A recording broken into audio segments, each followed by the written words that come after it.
بسم اللہ الرحمن الرحیم۔ محترم دوستو، السلام علیکم ورحمۃ اللہ وبرکاتہ۔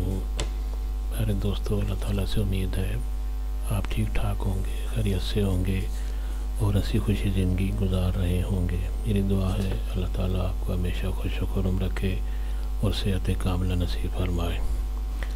دوستو، آج کا وظیفہ اور اس کا عنوان یہ ہے کہ کمر کے درد سے نجات کا بہترین عمل اور وظیفہ۔ کمر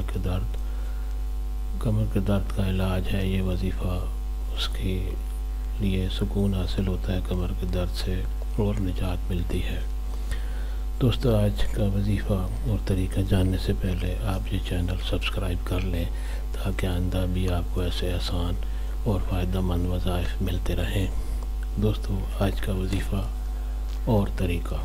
دوستو، طریقہ یہ ہے کہ نماز فجر، صبح کی نماز کی جو سنت ہوتی ہیں اس کے بعد اور فرض سے پہلے، سنت اور فرض جب آپ پڑھتے ہیں، سنت پڑھنے کے بعد اور فرض سے پہلے اول و آخر درود شریف پڑھ کر 41 بار سورہ فاتحہ، الحمد شریف سورہ فاتحہ 41 بار آپ نے پڑھنی ہے، اور ہر بار سورہ فاتحہ بسم اللہ سے شروع کرنی ہے۔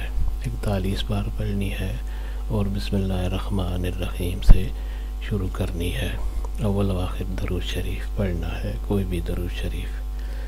اس وظیفہ سے انشاءاللہ بہت جلد آپ کے کمر کا درد ختم ہو جائے گا، آپ کی بیماری دور ہو جائے گی اور آپ صحت مند زندگی گزاریں گے۔ دوستو، آج کا وظیفہ اگر آپ کو پسند آیا ہو تو یہ چینل ضرور سبسکرائب کر لیں۔ اس وظیفہ کو اور اس ویڈیو کو اور دوستوں سے بھی شیئر کریں تاکہ اور بھی کسی کی تکلیف دور ہو گئی، اور بھی کسی کے کام یہ وظیفہ آ گیا تو آپ کے لیے ایک صدقہ جاریہ بن جائے گا۔ دوستو، مجھے امید ہے اللہ تعالیٰ کے فضل و کرم سے آپ ان وظائف پر پورا یقین رکھیں گے اور ان پر عمل کریں گے۔ اللہ تعالیٰ آپ کو جزائے خیر دے، آمین۔